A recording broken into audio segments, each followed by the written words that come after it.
दोस्तों, Vodafone idea की बात करें तो स्टॉक के अंदर आज काफ़ी अच्छी तेज़ी देखने को मिल रही है और इसके पीछे वजह है वोडाफोन आइडिया का फैसला।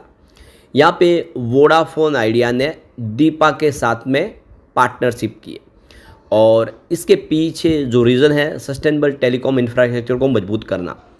तो रिन्यूएबल एनर्जी के माध्यम से अपने टेलीकॉम टावर के जो टावर है उसके लिए टोटल इलेक्ट्रिसिटी का इस्तेमाल करने के लिए ये एक बड़ी पार्टनरशिप की गई है। यानी अब ग्रीन एनर्जी में एंट्री हो चुकी है वोडाफोन आइडिया की।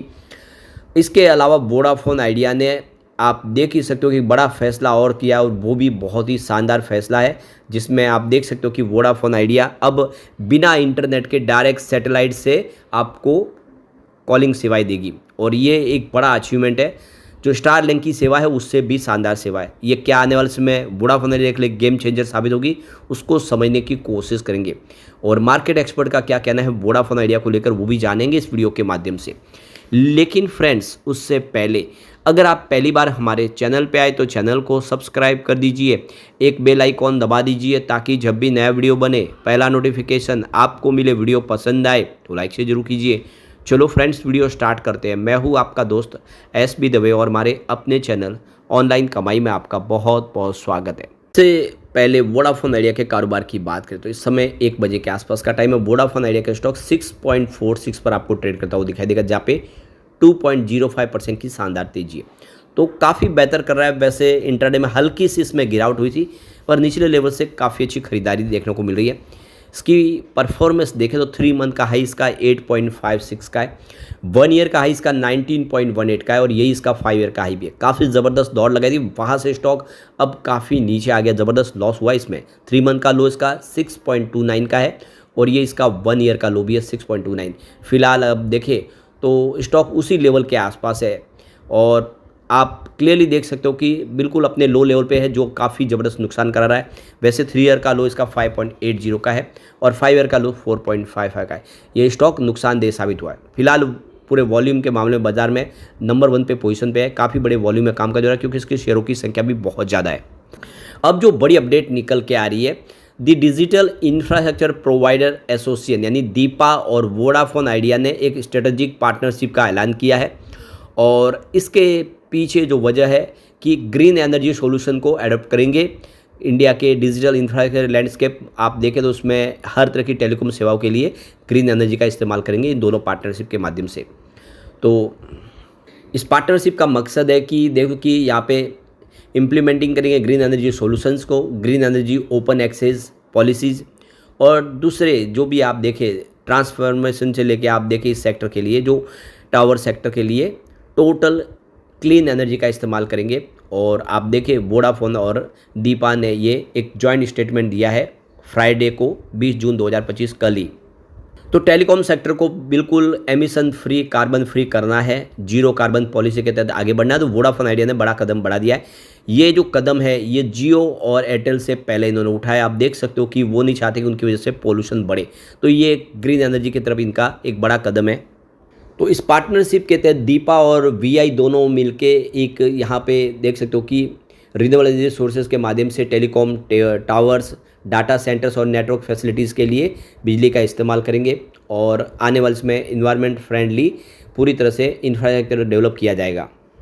तो यहाँ पे इसके जो मुख्य पॉइंट अगर आप देखें तो green open energy open access implementation करेंगे ये लोग। आप देख सकते हो टेलीकॉम इंफ्रास्ट्रक्चर के लिए एक बड़ा रिवॉल्यूशन दिखाई देगा। सस्टेनेबल इंफ्रास्ट्रक्चर डेवलपमेंट के आगे बढ़ा जाएगा। इसके अलावा क्लीन एनर्जी टेक्नोलॉजी इंटीग्रेशन के ऊपर फोकस किया जाएगा। इंडस्ट्रीज ट्रांसफॉर्मेशन क्लीन एनर्जी के माध्यम से होगा। तो ये क्लियरली एक बहुत बड़ा स्टेप है और वोडाफोन आइडिया इस समय जो बहुत सारी प्रॉब्लम में ज़रूर है लेकिन फिर भी स्टेप ऐसे उठा रही है जिससे लोगों को भला हो, पर्यावरण का भला हो। तो ये बहुत अच्छी गुड न्यूज़ है वोडाफोन आइडिया के लिए। अब इस मौके पे देखें तो दीपा की तरफ से जो उनके डायरेक्टर जनरल है मनोज कुमार सिंह, उनका कहना है कि उनकी जो कोलैबोरेशन है वोडाफोन आइडिया के साथ में, इसका जो मकसद है कि इन्वायरमेंटल सस्टेनेबिलिटी लानी है इंडस्ट्रीज़ के अंदर और ज़्यादा से ज़्यादा हमारा योगदान हम जीरो कार्बन की तरफ बढ़े। इस पार्टनरशिप का यही मकसद है। आप दूसरी तरफ देखें तो अभी फ़िलहाल वोडाफोन आइडिया बहुत सारी मुश्किलों से जूझ रही है। AGR बकाया में राहत के लिए सुप्रीम कोर्ट से गुहार लगाई थी, जिसको खारिज कर दिया गया है। सरकार से भी अभी मदद पर कोई ठोस जानकारी तो नहीं मिली है। हालांकि ऐसी रिपोर्ट निकल के आ रही है कि कंपनी के लिए सरकार एक राहत पैकेज तैयार कर रही है। तो ये देख सकते हो कि हो सकता है कि आने वाले समय इसका कुछ फ़ायदा देखने को मिले। बीएसई के डेटा के मुताबिक पिछले एक महीने में 11% की गिरावट हो चुकी है वोडाफोन आइडिया के शेयर में।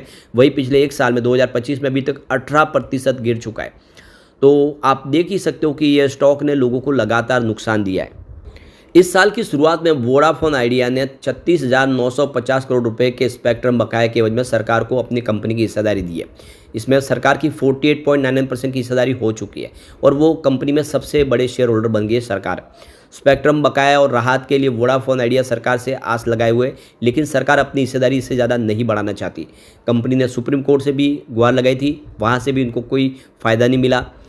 अब हिस्सेदारी लेने के बाद सरकार के पास लिमिटेड अधिकार है, लेकिन सुप्रीम कोर्ट ने वोडाफोन आइडिया समेत बाकी टेलीकॉम कंपनियों को यहाँ पे एजीआर बकाया में राहत देने से इनकार किया है। तो अब सरकार के तरफ ही है कि क्या करे, सरकार कुछ फैसला करे जिससे ये प्रॉब्लम कम हो।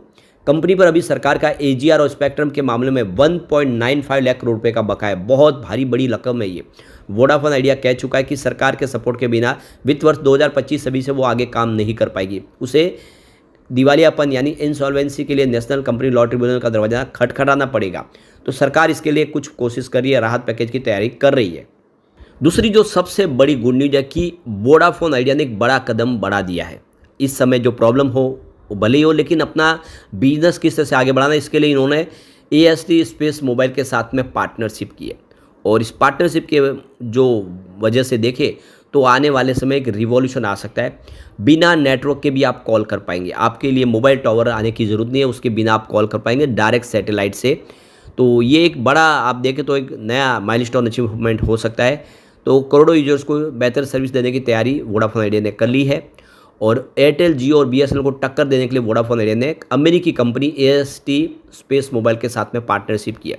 अमेरिकी कंपनी सैटेलाइट के जरिए direct to mobile service provide करेगी। वोडाफोन आइडिया इसके जरिए पूरे उस क्षेत्र में भी सर्विस देगा जहाँ पे अभी तक कनेक्टिविटी नहीं है। यहाँ पे जंगल का क्षेत्र हो या फिर पहाड़ी एरिया हो जहाँ पे मोबाइल टावर लगाना मुश्किल है, वहाँ पे टावर नहीं आता है, वहाँ पर भी अब लोग कनेक्ट हो पाएंगे टावर से, और वो भी सीधा सैटेलाइट के माध्यम से। यह एक नवा देख सकते हो कि रिवॉल्यूशन है। AST स्पेस मोबाइल का दावा है कि साधारण मोबाइल फ़ोन में भी बिना किसी हार्डवेयर अपग्रेड के सैटेलाइट सर्विस मुहैया कराई जा सकती है। यानी आपके पास एक नॉर्मल फ़ोन है, ये कह सकते हैं कि ये कीपैड फ़ोन है जिसके माध्यम से भी आप कॉल कर पाएंगे, और वो भी बिना किसी नए अपग्रेड के। हालांकि एंड्रॉयड और iOS ऑपरेटिंग सिस्टम पर काम करने वाले स्मार्टफोन को LEO सैटेलाइट के सिग्नल डायरेक्ट बीम में नहीं किए जा सकते। इससे पहले एलन मस्क की कंपनी स्टारलिंक ने भी डायरेक्ट टू सेल सर्विस को टेस्ट किया है, लेकिन उनके लिए एक आप देखिए इक्विपमेंट की जरूरत पड़ेगी, उसके माध्यम से वो सेवा आगे दे पाएंगे। लेकिन यहाँ पे किसी इक्विपमेंट की जरूरत है, डायरेक्ट आप नेटवर्क के माध्यम से सर्विस ले पाएंगे। ये इसका एक बड़ा प्लस पॉइंट है, इसमें एक्स्ट्रा कोई खर्चा नहीं है। तो अगर ये AST स्पेस मोबाइल की सर्विस जल्दी लॉन्च कर दी जाती है तो आप समझ ही सकते हो कि कस्टमर बेस ज़बरदस्त बढ़ सकता है और एक वोडाफोन के प्रति लोगों का रुझान भी पॉजिटिव हो सकता है। तो PTI रिपोर्ट के मुताबिक AST स्पेस मोबाइल ने कहा है कि यह साझेदारी डिज़ाइन, इम्प्लीमेंटेशन और सिस्टम लॉन्च के लिए होगा। AST स्पेस मोबाइल भारत में वोडाफोन आइडिया के लिए सैटेलाइट कॉन्स्टेलेशन को डेवलप करने और मैन्युफैक्चर करने, स्पेक्ट्रम ऑपरेशन का काम करेगा। इसके अलावा इन दोनों कंपनियों ने अलग अलग सेक्टर्स की कंपनियों के अलावा इंटरप्राइजेस और इंटरनेट ऑफ थिंग्स IoT के लिए भी साझेदारी की है। इस समय भारत में 115 करोड़ के करीब मोबाइल यूजर्स हैं जो 2G, 4G और 5G मोबाइल नेटवर्क का इस्तेमाल करते हैं। सैटेलाइट सर्विस लॉन्च होने के बाद यूजर्स को मौजूदा टेरेस्ट्रियल सेक्युलर सर्विस के अलावा satellite based direct to mobile service भी मिलने लगेगी।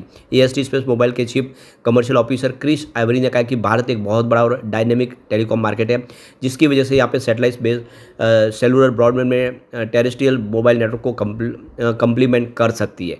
तो एक बहुत अच्छी गुड न्यूज है, आने वाले समय वोडाफोन आइडिया के दिन पलट सकते हैं इसकी वजह से।